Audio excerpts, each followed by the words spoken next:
All right, I'm going to be going through the first problem in this FRQ practice. You're given these two objects, an initial object with a momentum, m1 and v1, and it's going to collide with this other object, m2, which is initially at zero velocity. We're going to be asked to determine the linear momentum of the 0.2 kilogram mass before the impact. So all we have to do is m1 times v1, which in this case would be 0.2 kilograms, times 3.0 meters per second, and this would be 0.6 kilogram meters per second. And know its kinetic energy, which is 1/2 mv squared. So 1/2 times 0.2 kilograms times 3.0 meters per second squared. So it'd be 9 times 0.1, so 0.9 joules. Then we want to figure out the combined masses, momentum, and energy. Well, what we know is that the initial momentum has to equal the momentum of both objects combined afterwards, right?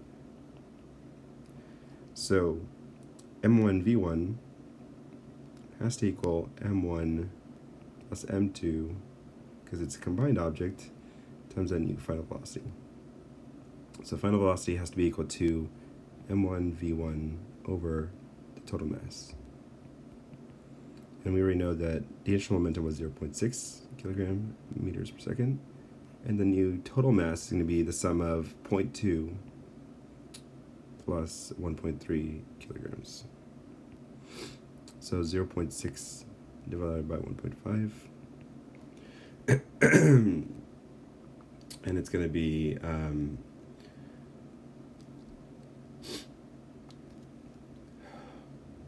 0.4 meters per second. That's only final velocity for the two masses together at the end. And so we would take that total mass and multiply it times the final velocity.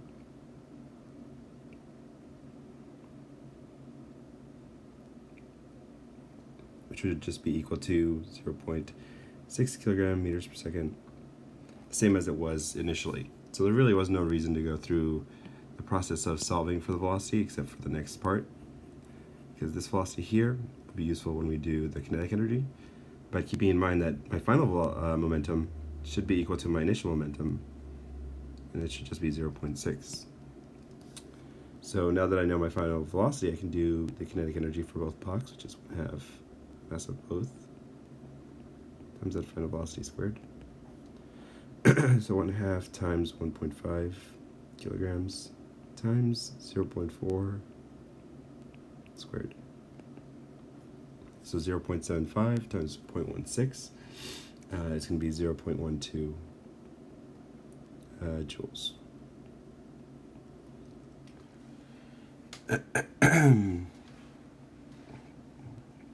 After the collision, the two masses undergo simple harmonic motion about their positions at impact.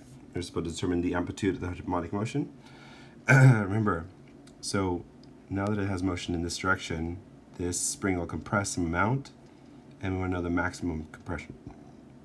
What's true is that the kinetic energy that we solved for has to equal the spring's potential energy when it's at max compression, right? So at max amplitude.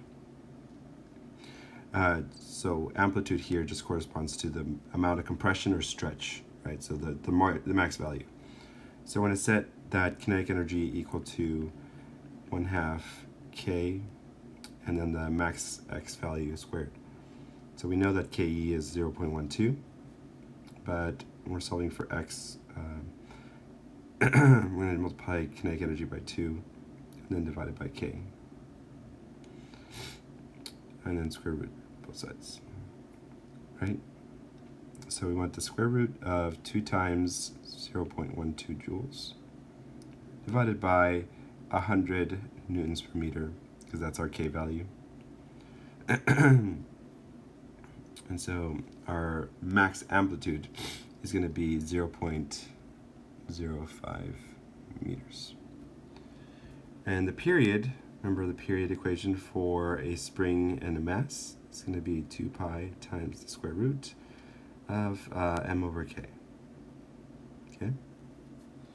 And so we're going to set this equal to 2 pi times the square root of 1.5 kilograms. That's our total mass. And then k, which is 100 newtons per meter.